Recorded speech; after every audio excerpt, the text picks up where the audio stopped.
The movie begins with Jane narrating about when she first found her true calling in life. The scene takes us back to her childhood.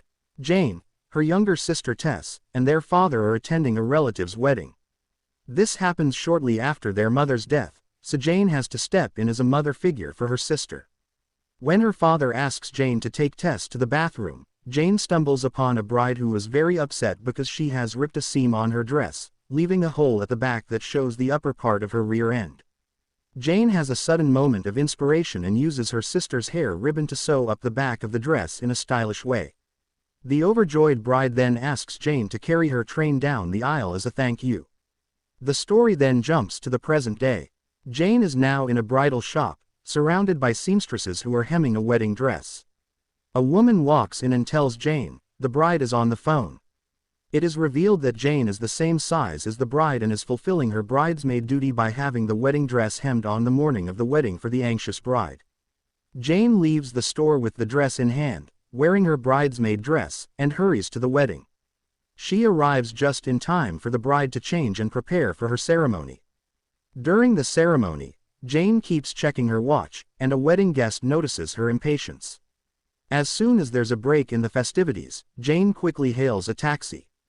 She offers the driver $300 for the entire night, with the condition that he doesn't look in the rearview mirror, or he will get less money. Jane then changes into another dress in the taxi, revealing a traditional Indian sari, which is her bridesmaid dress for another wedding happening the same night. Throughout the evening, she rushes between weddings and receptions, changing outfits in the taxi. This is noticed by Kevin, who observes her hectic schedule. By the end of the night, Jane is back at the first wedding, ready for the bouquet toss. The bouquet comes straight for her, but she is tackled by some over-enthusiastic girls and gets knocked unconscious. When she wakes up, Kevin is leaning over her. He helps her up, and she swoons. Kevin then offers to accompany her home. On the way to Jane's apartment, Kevin comments on her wedding night and shares his opinion about the absurdity of wedding ceremonies. This sparks a lively debate between them about the sacredness of weddings and marriage. Kevin finds himself charmed by Jane's passionate defense, while Jane is left annoyed by his cynicism. When they reach Jane's apartment building, she gets out, but Kevin discovers her day planner, or Filofax, left behind in the taxi. Curious, he decides to look through it. Kevin Doyle, who writes for the local newspaper's commitments section, discovers that Jane has been a bridesmaid in 7 weddings that year. Seeing an opportunity, he asks his editor if he can write a feature story on Jane for the front page of the section. He hopes that if the story is good enough, it will allow him to move beyond the taffeta ghetto of wedding reporting.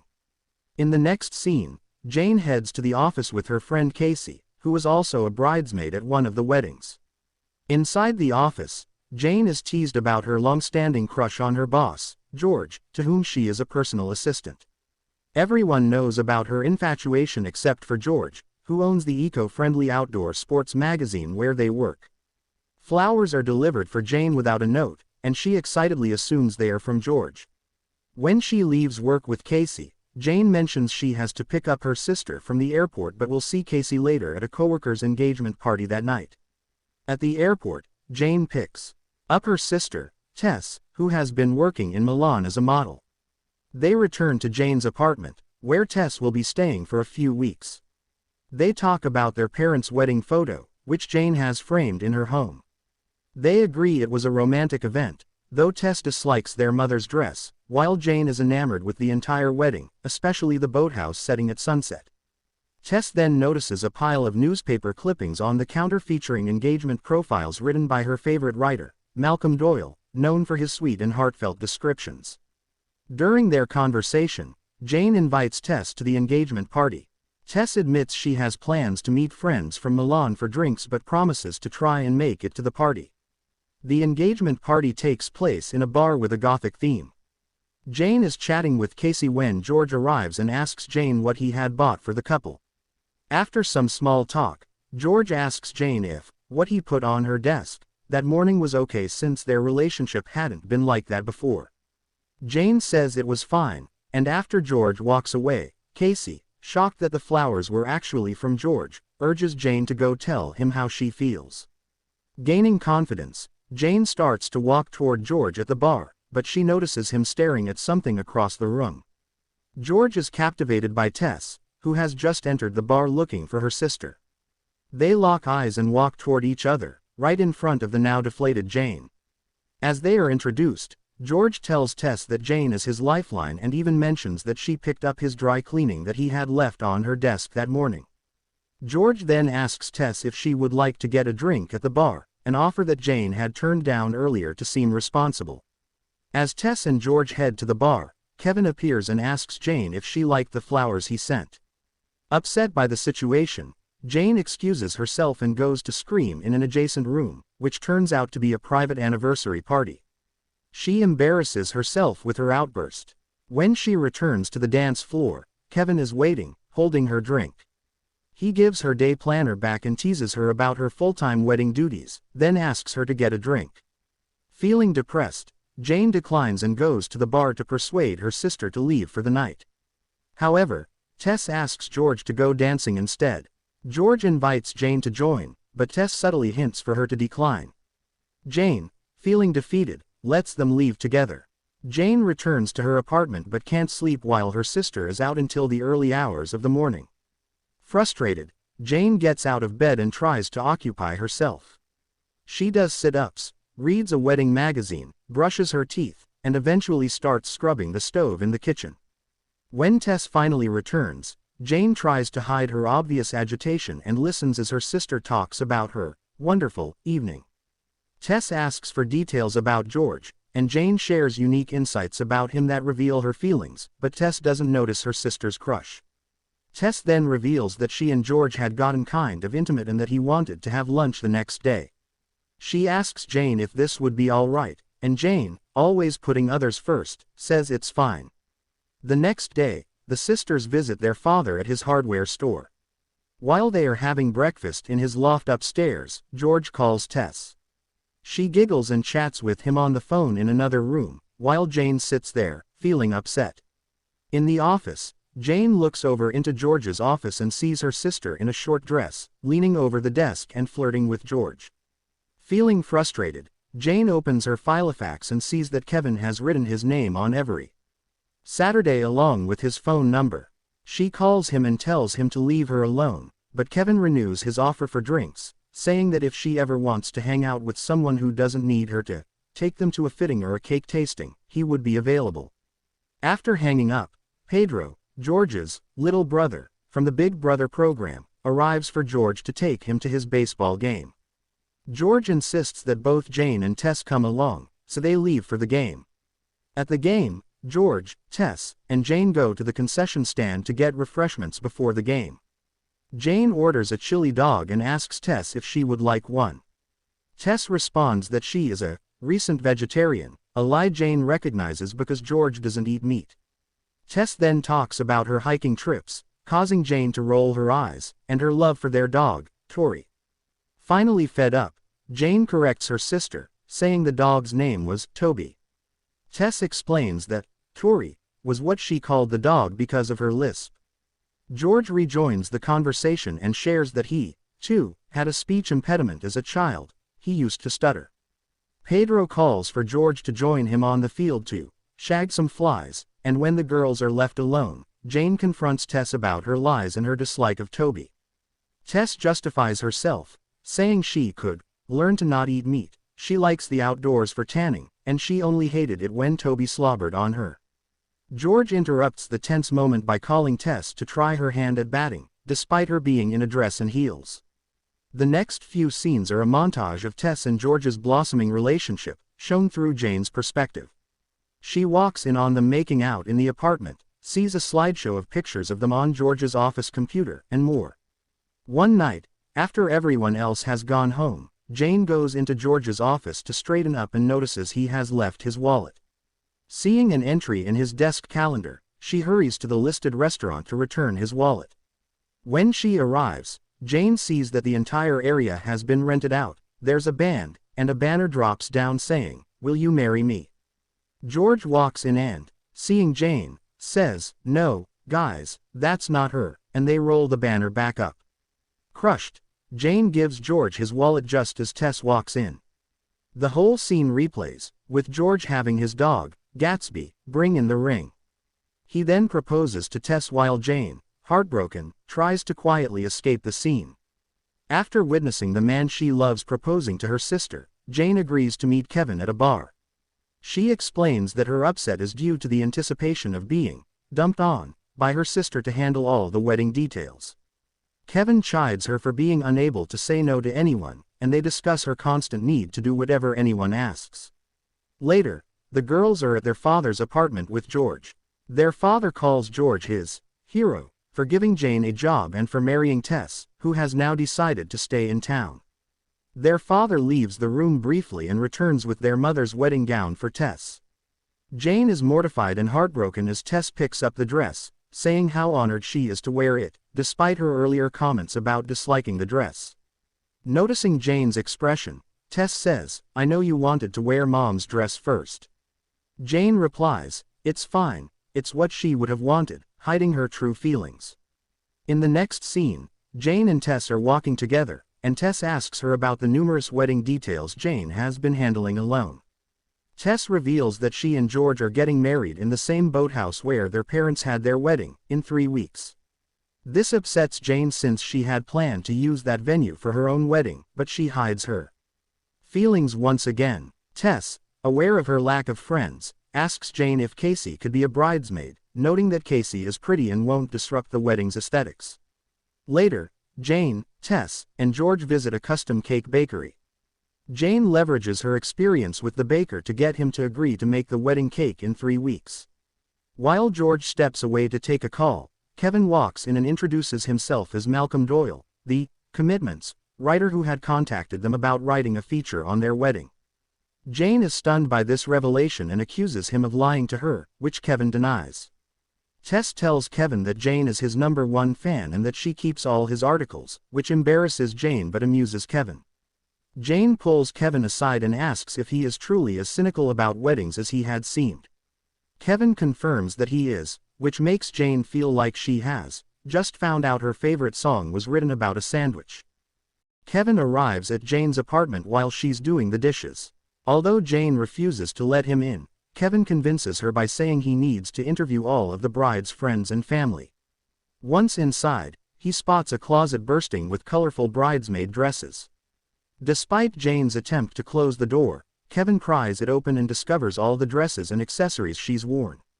Kevin finds the dresses hideous, but Jane picks one she thinks is presentable and tries it on. Kevin takes a picture, and Jane agrees it's not flattering. Amused, Jane puts on every dress in an informal fashion show for Kevin, who takes a photo of each one, including outrageous themes like a scuba outfit.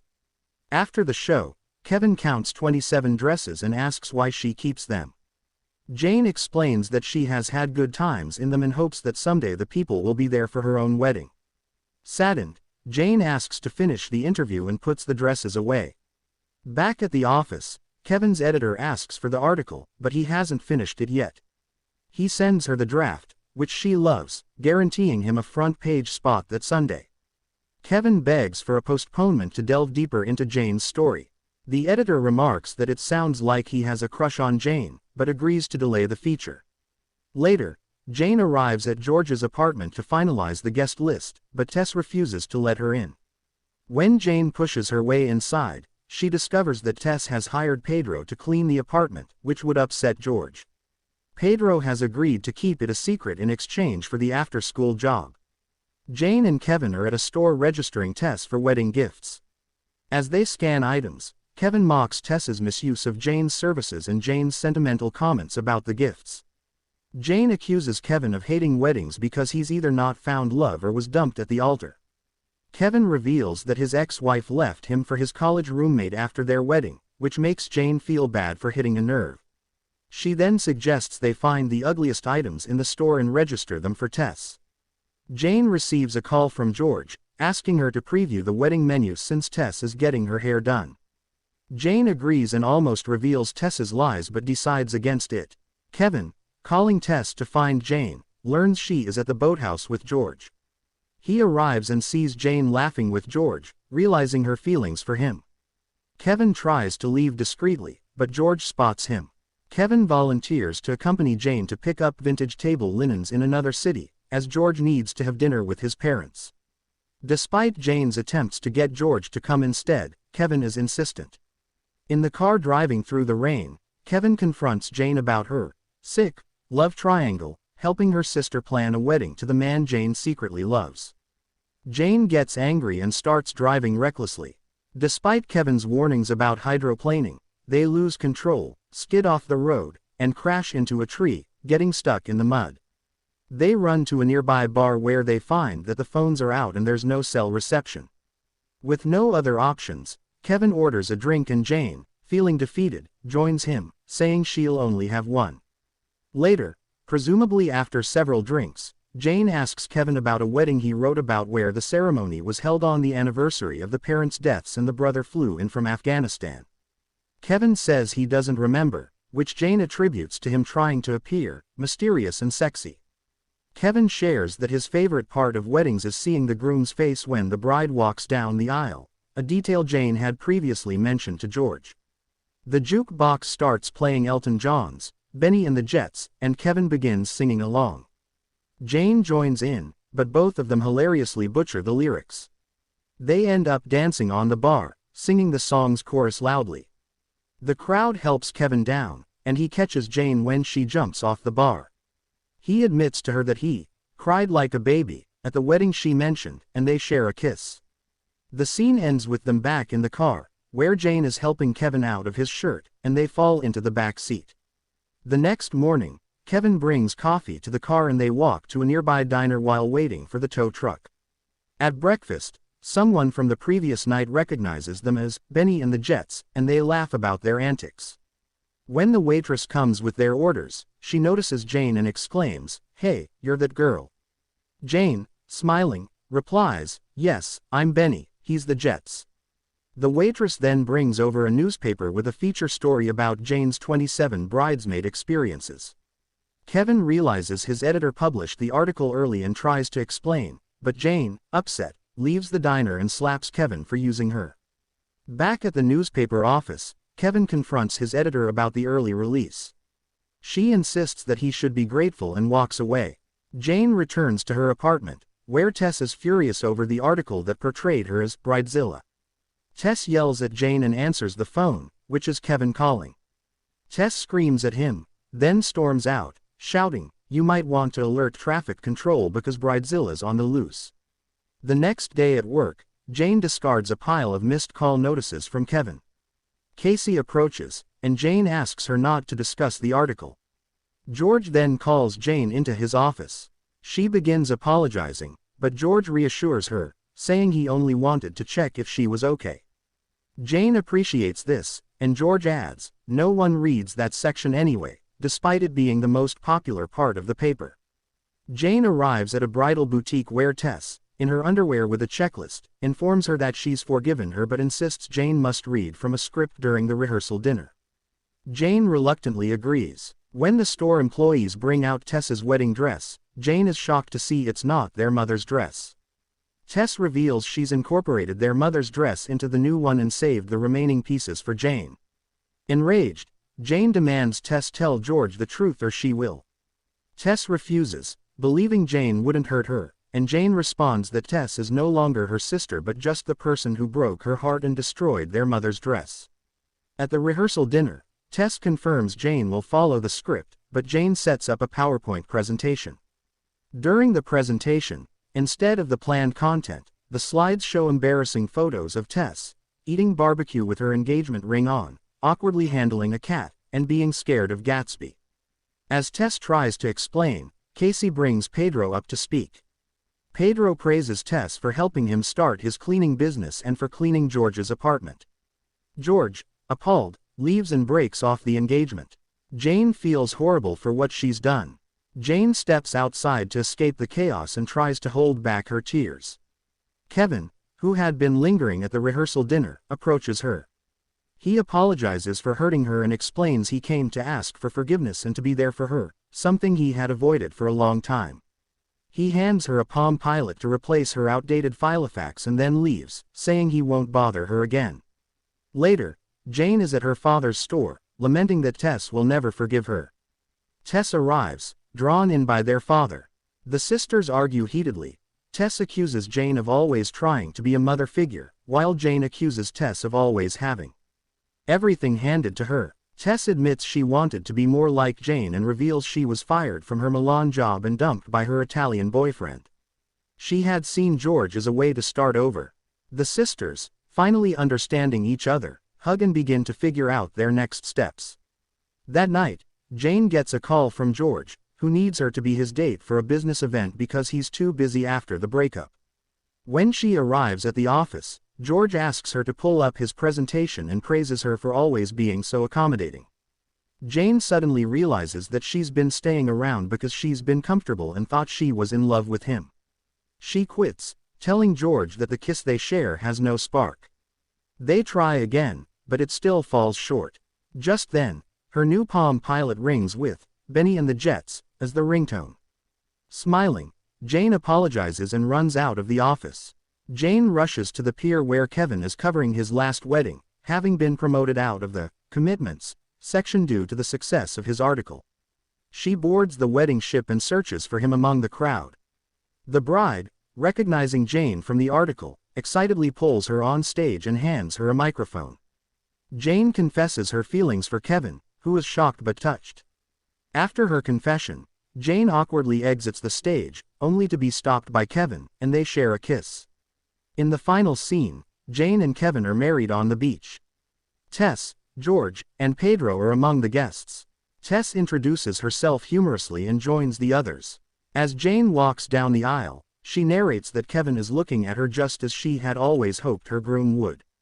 When Kevin asks if it's as good as she had hoped, Jane responds, "No more, much more." The camera pans out to reveal 27 bridesmaids, each wearing a different dress from Jane's past weddings, standing along the boardwalk. Thank you so much for watching. Do not forget to like, share and subscribe to our channel.